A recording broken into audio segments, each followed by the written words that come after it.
So, let's talk about Chip and Dale Rescue Rangers. Now I'm pretty sure people are already remembering about the good old days of Who Framed Roger Rabbit, which most people thought that there would be a sequel of it.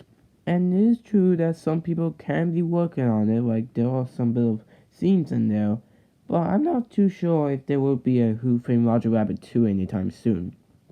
But then came Chip and Dale Rescue Rangers. As I thought of the idea as I heard of the idea of a Chip and Dale movie, it was just basically related to like the cartoon, right? But I actually heard this is actually a lot more similar to Who Framed Roger Rabbit, where it has some bit of elements to it, like a detective story, a lot of characters appearing that are not from Disney or maybe Pixar, and I was quite hyped up for it. So, in case you're wondering, did I actually feel like my expectations were high enough for this film as I watched it? Or was it for the best that this film would not be like Who Framed Roger Rabbit and more also felt like a filler? Uh, Well, we'll see for ourselves. Well, when I was looking at this film, I was hoping for like a good story like this, like Who Framed Roger Rabbit, but the story itself didn't really catch my interest, as it is a detective story about Chip and Dale trying to look for their old buddy after being captured by the black market studio. The story just feels predictable and very bland. So I might as well like to say that this movie is gonna get like a low rating, right?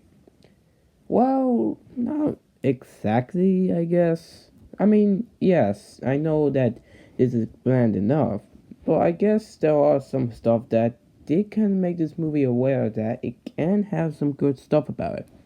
I mean, yes, there are other cameos that people would really love to see in this movie, and they're not as from Disney, like some of the popular ones, and even from ones for adult content, which is kind of strange to be honest when you think about it. But to be honest, I don't see purpose for like the cameos. Like the if they're doing the same thing like in Space Jam: New Legacy, what's the point of these cameos? Now, I'm not saying that these cameos are bad. They are quite good and still give me a bit of a laugh. But I mean is that they're just there for like a few minutes and that's it. But there are some other characters in the cameo that actually have a bigger role, especially Ugly Sonic. Yes, the old movie Sonic from 2019. And he's actually probably my favorite character of the film.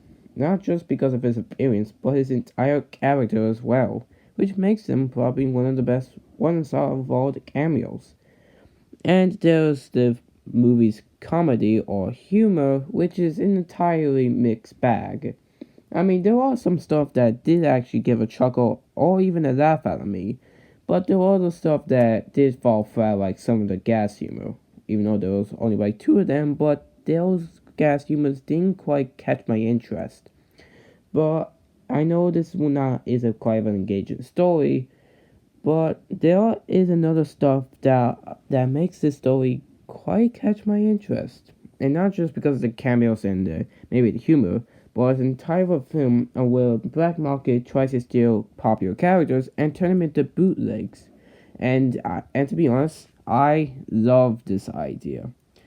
Yeah, like to be honest, the reason why I love this idea is because we already had mockbuster movies back then, like the Little Panda Fighter, Ratatouille, A Cars Life, anything but Video Being Quato. And now they're using this in this film that their popular characters get turned into bootlegs, which just trying to stop. And I enjoy this idea. I thank Disney for all this. This ain't the greatest story out there, but I won't say it's bad either. As for the animation, this is the part where people will get their Who Framed Roger Rabbit nostalgia, even though it's an animation characters living in a live action environment. Like there's quite a lot of mediums they actually use, like claymation and hand drawn and CGI, which they still look good, especially with some of the CGI characters looking bad and outdated on purpose, which it actually does add up with this film. And as for some of the hand drawn character designs, some of them can be good, but there are others that have a so yeah, shell shaded look. finally, I said it. God's sake, that's so hard to say. That kind of ruins with some of the hand-drawn characters. But then I quite got used to it, even though it can be a bit of a criticism, but still fine on its own. And yes, there's also the claymation characters. Like, they are still fine enough. I mean, what am I saying? They all still have a good design of their own, but the problem is that there is not much claymation characters put into it, and only show for like a few minutes, and that's it. But to be honest, the characters trying to interact with some of the live action objects are kind of a good way to describe how it used. Like in Who Framed Roger Rabbit, where cartoon characters use like live action objects, like when they grab it or even use it. This film doesn't do that much often, but it can actually doesn't mind for me when some of the 2D characters can wear like 3D clothes and all that. This may not be at the ranks of Who Framed Roger Rabbit, but at least I can say that this is still a good animation at all. As for the characters, their roles are a bit minimal, but they can still have some good voice acting. Starting off with Chip and Dale, I know this won't be like the ones that have the personalities in like in later shows, since their personalities here are kinda different. But to be honest, they're just your typical group of team that was just trying to stop the bad guys after splitting up just to reform the team again. But what actually makes these characters a lot more intolerable is by the voice actors, John Mulaney and Andy Samberg. They actually do have a pretty good voice acting doing them. But as for Andy Samberg, he is still good as Dale, but I am not too sure if I actually would like his voice acting here, because the last time he done voice acting in an animated film, it didn't go so well with Johnny in Hotel Transylvania Transformania. What do you mean with that? The voice acting for Chip and Dale are actually pretty good, heard amongst the rest. As for the others, their roles are minimal, but they can at least still have some good voice acting to give some personality trait and see that the actors have a lot of fun with them. Like to one of the helpers, like Eddie Ketcher, I think that's her name, Ketcher. Yeah, I'll just go with that instead. To help like the team out, who's actually a major fan of the show for some reason. And Captain Putty being the detective, who is obviously a Gumby clone. And we also have the main villain, Sweet Pete, who is actually basically Peter Pan when he grew up, but then but after getting a bit of old in his own teenage years, or maybe grown adult years, he was starting to get kicked out after being old.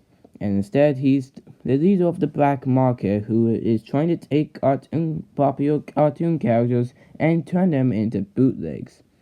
Now, to be honest, that would be kind of a harsh move to do. Like, if you get old and just kick them out, why would you? Like, I know that's kind of a harsh way to do, since most films do that nowadays, like Dive Wimpy Kid. But, to be honest, there's actually kind of a strange way. Like, how come Peter Pan actually got old and not one of his buddy? Like, I forgot the name, I might search that up later. You know, that he's still young and Peter Pan is old. Like, that's kind of confusing, right? But Sweet Pete does have some members of his own on the black market called Jimmy the Polar Bear and Bob the Warrior King. The characters may be one-dimensional and have much materials to do with, but at least the voice actors did it all to give a film a bit of a trait to actually give the characters a bit of an appeal. Chip and Dale Rescue Rangers is the film that tries to give out some of that Who Framed Roger Rabbit nostalgia. Sure, the story is predictably bland, and so the characters are one-dimensional tropes, but the animation is good, and the voice actors did give their all into making some of the characters a bit more appeal and a lot more likability to them.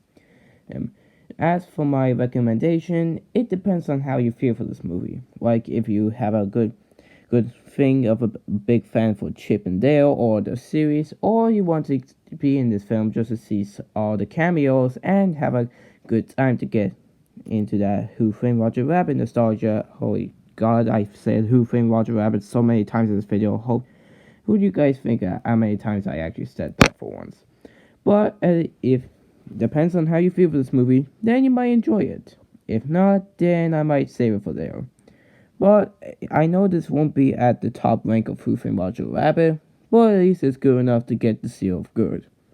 I wasn't expecting top quality film like this, but at least I can say that I seen it and it's good.